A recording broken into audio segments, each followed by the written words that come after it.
ആലപ്പുഴ വലിയ ചുടുകാട്ടിൽ സ്മാരക നിർമ്മാണത്തിലെ തർക്കത്തെ തുടർന്ന് വി.എസ്. അച്യുതാനന്ദൻ സ്മാരകത്തിന്റെ ഡിസൈൻ മാറ്റി. CPI നിർമ്മിക്കുന്ന ടി.വി. തോമസ് സ്മാരകത്തിന്റെ സ്ഥാനം മാറ്റാനും ധാരണയായി. വി.എസ്. സ്മാരക നിർമ്മാണത്തിൽ കൂടിയാലോചന നടത്തിയില്ല എന്ന CPI വിമർശനത്തോടെ CPM-മായുള്ള തർക്കം രൂക്ഷമായിരിക്കുകയാണ്. പരിഹാരത്തിന് മുൻകൈയെടുത്ത പാർട്ടി നേതൃത്വങ്ങൾക്ക് വി.എസിന്റെ മകൻ വി. അരുൺകുമാർ നന്ദി അറിയിച്ചു. അച്ഛൻ്റെ സ്മൃതി മണ്ഡപം ഇതിൻ്റെ പ്രവർത്തനം ഏതാണ്ട് പൂർത്തിയായി വരികയാണ്. ഇതായിട്ടുള്ള നിർമ്മാണം ലേശം താമസിച്ചാണ് തുടങ്ങിയത്. കുടുംബമടക്കം തന്നെ ഇത് വരുന്നതിന് വേണ്ടിയുള്ള കാത്തിരിപ്പിലായിരുന്നു. ഏതായാലും ഇനിയിപ്പോൾ കൺഫ്യൂഷനൊന്നുമില്ല. ഏറ്റവും പെട്ടെന്ന് തന്നെ മണ്ഡപം പൂർത്തിയാകും. 21-ന് പുഷ്പാർച്ചന നടക്കത്തക്ക രീതിയിലുള്ള സംവിധാനങ്ങളെല്ലാം ഒരുക്കിയിട്ടുണ്ട്. ഇതുമായി ബന്ധപ്പെട്ട പ്രവർത്തനങ്ങൾ പാർട്ടിയുടെ നേതൃത്വത്തിലാണ് നടക്കുന്നത്. കുടുംബവുമായി കൺസൾട്ട് ചെയ്തിരുന്നു.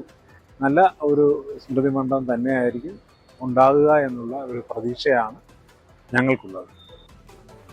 അശ്വിൻ പാലാഴി ഞങ്ങളുടെ പ്രതിനിധിയുണ്ട് ആലപ്പുഴയിൽ നിന്ന് വിവരങ്ങളുമായി. അശ്വിൻ, വി.എസിന്റെ സ്മൃതി മണ്ഡപം ഒരുങ്ങുന്നതുമായി ബന്ധപ്പെട്ടും അതോടൊപ്പം തന്നെ ടി.വി. തോമസിന്റെ സ്മാരകം സംബന്ധിച്ചുമൊക്കെ ഉണ്ടായിരുന്ന തർക്കങ്ങളിൽ അല്ലെങ്കിൽ ഭിന്നതയിലൊക്കെ പ്രശ്നങ്ങൾ അതിലൊക്കെയുള്ള ഒരു പരിഹാരം ഇപ്പോഴായിട്ടുണ്ടോ? ഇതിൽ ഏതെങ്കിലും തരത്തിലുള്ള അസംതൃപ്തി അരുൺകുമാറിനെ പോലെയുള്ള ആളുകൾക്കുണ്ടോ? എന്താണ് അവിടെ നിന്നുള്ള വിവരങ്ങൾ? നിലവിൽ ആലപ്പുഴ വലിയ ചുടുകാടുള്ള 50 സെന്റ് സ്ഥലം, അത് ഇരു പാർട്ടികളുടെയും സ്വത്താണ്. 2 പാർട്ടികൾക്കും അവകാശമുള്ള സ്ഥലമാണ്. അവിടെ പൊതുധാരണ പ്രകാരം ഇരു പാർട്ടികളും തമ്മിലുള്ള പൊതുധാരണ പ്രകാരം വ്യക്തികൾക്ക് സ്മാരകങ്ങൾ പണിയാൻ പാടില്ല എന്നുള്ള ഒരു നിലവിൽ നിൽപ്പുണ്ട്, അങ്ങനെ ഒരു നിബന്ധന. പക്ഷേ അത് CPIM ലംഘിച്ചു എന്നുള്ളതാണ് CPIയുടെ പരാതി. മുന്നണിക്കുള്ളിൽ പോലും കൂടിയാലോചനയില്ലാതെ വി.എസിന്റെ സ്മാരകത്തിന് വേണ്ടി നിർമ്മാണം തുടങ്ങി എന്നുള്ള പരാതി CPI നേരത്തെ തന്നെ CPM നേതാക്കളെ അറിയിച്ചിരുന്നു. പക്ഷേ ആ പരാതി പരിഗണിക്കാതെയാണ് CPM നേതാക്കൾ വി.എസ്. സ്മാരകത്തിന്റെ നിർമ്മാണം അതിവേഗത്തിൽ മുന്നോട്ട് കൊണ്ടുപോയത്. അങ്ങനെ ദ്രുതഗതിയിൽ നിർമ്മാണം നടക്കുന്നതിനിടെയാണ് ഇന്നലെ CPIയുടെ നേതൃത്വത്തിൽ, ജില്ലാ കമ്മിറ്റിയുടെ നേതൃത്വത്തിൽ നിർമ്മാണ സാമഗ്രികൾ വലിയ ചുടുകാട്ടിലേക്ക് ഇറക്കുന്നതും വി.എസ്. സ്മാരകം പണിയുന്നതിനോട് തൊട്ടു ചേർന്ന ടി.വി. തോമസ് സ്മാരകത്തിനായുള്ള നിർമ്മാണം ആരംഭിക്കുകയും ചെയ്തത്. അപ്പോൾ തന്നെ CPM നേതാക്കൾ എതിർപ്പറിയിച്ചിരുന്നു. അവിടെ പണിതാൽ വി.എസ്. സ്മാരകത്തിന്റെ കാഴ്ചയില്ലാതാകും എന്നൊരു പരാതിയായിരുന്നു പ്രധാനമായും ഉന്നയിച്ചത്. അപ്പോൾ CPI നേതാക്കൾ മറിച്ചു ചോദിച്ചത്, നിങ്ങൾ ഇപ്പോൾ പണിയുന്ന വി.എസ്. സ്മാരകം ടി.വി. തോമസിന്റെ അടക്കമുള്ള CPI രക്തസാക്ഷികളുടെ സ്മാരകം മറക്കുന്ന രീതിയിലല്ലേ എന്നുള്ള ഒരു തർക്കമൊക്കെ വലിയ തോതിൽ ഇരു പാർട്ടിയുടെ നേതാക്കൾ തമ്മിലുണ്ടായി. പിന്നീട് സംസ്ഥാന നേതൃത്വത്തിന്റെ കയ്യിലേക്കടക്കം വിഷയങ്ങൾ ചെന്നെത്തിയിരുന്നു. അങ്ങനെയാണ് ഇന്നലെ വൈകുന്നേരത്തോടുകൂടി ഒരു പരിഹാരം, താൽക്കാലിക പരിഹാരം എന്നോണം ഒരു പരിഹാരം.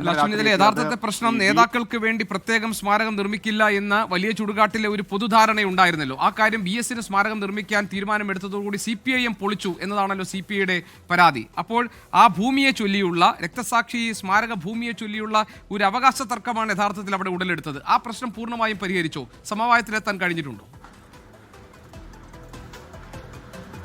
നിലവിൽ ഈ അവകാശ തർക്കത്തിൽ ഒരു പരിഹാരം ഇതുവരെ ആയിട്ടില്ല. നിലവിലുണ്ടായ പ്രശ്നത്തിന് താൽക്കാലിക പരിഹാരം എന്നുള്ളതാണ്. അതായത് 2 സ്മാരക നിർമ്മാണങ്ങളും തൽക്കാലം നിർത്തിവെക്കേണ്ട, അത് മുന്നോട്ട് പോകട്ടെ എന്നുള്ളൊരു താൽക്കാലിക പരിഹാരത്തിൽ പ്രശ്നം അവിടെ അവസാനിപ്പിച്ചിരിക്കുകയാണ്. അത് വലിയ വിവാദങ്ങളിലേക്ക് ഭാവിയിൽ പോകാനുള്ള സാധ്യതകൾ കൂടുതലാണ്. നിലവിൽ ഇപ്പോൾ CPIയും CPMും പരസ്പര വിട്ടുവീഴ്ചകൾക്ക് തയ്യാറായിട്ടുണ്ട്. വി.എസ്. സ്മാരകത്തിന്റെ നിലവിലുള്ള രൂപരേഖ മാറ്റി അതിന് പിന്നിൽ പണിയേണ്ടിയിരുന്ന ഒരു മതിലുണ്ട്, അത് വേണ്ട എന്ന് വെച്ചു. ഒപ്പം നിലവിൽ വി.എസിന്റെ സ്മാരകത്തോട് ചേർന്ന് നിർമ്മിക്കാനും ടി.വി. തോമസ് സ്മാരകം അല്പം മാറ്റി മറ്റൊരു വശത്തേക്ക് നിർമ്മിക്കാനും തീരുമാനിച്ചിട്ടുണ്ട്. എന്തായാലും നിലവിലുള്ള പരസ്പര ധാരണ ഒരു നേതാക്കൾക്ക് വേണ്ടിയും വ്യക്തിപരമായ സ്മാരകങ്ങൾ പാടില്ല എന്നുള്ളതാണ്. ഇനിയിപ്പോൾ ഈ 2 നേതാക്കളല്ലാതെ PKC അടക്കമുള്ള മറ്റ് നേതാക്കളുടെ മൃതശരീരങ്ങൾ അവിടെ തന്നെയാണ് മറവ് ചെയ്തിരിക്കുന്നത്. അവരുടെ കുടുംബങ്ങളും സമാനമായ രീതിയിൽ ഇങ്ങനെ സ്മാരകം വേണമെന്ന ആവശ്യമായി രംഗത്ത് വന്നാൽ ഇരു പാർട്ടികൾക്കും അത് പ്രശ്നമാകും, വലിയ വിവാദങ്ങളിലേക്ക് പോകും. എന്തായാലും അവകാശ തർക്കം ഇപ്പോഴും പൂർണ്ണമായും പരിഹരിച്ചിട്ടില്ല. GK.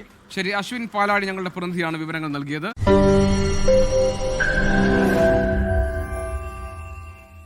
ലോകത്തെവിടെയായാലും ഏത് സമയത്തും 24 വാർത്തകളും ഓഗ്മെന്റഡ് റിയാലിറ്റി പാക്കേജുകളും എക്സ്പ്ലെയിനറുകളും വിശദമായി കാണാൻ ഞങ്ങളുടെ YouTube ചാനൽ നിങ്ങൾക്ക് സബ്സ്ക്രൈബ് ചെയ്യാം.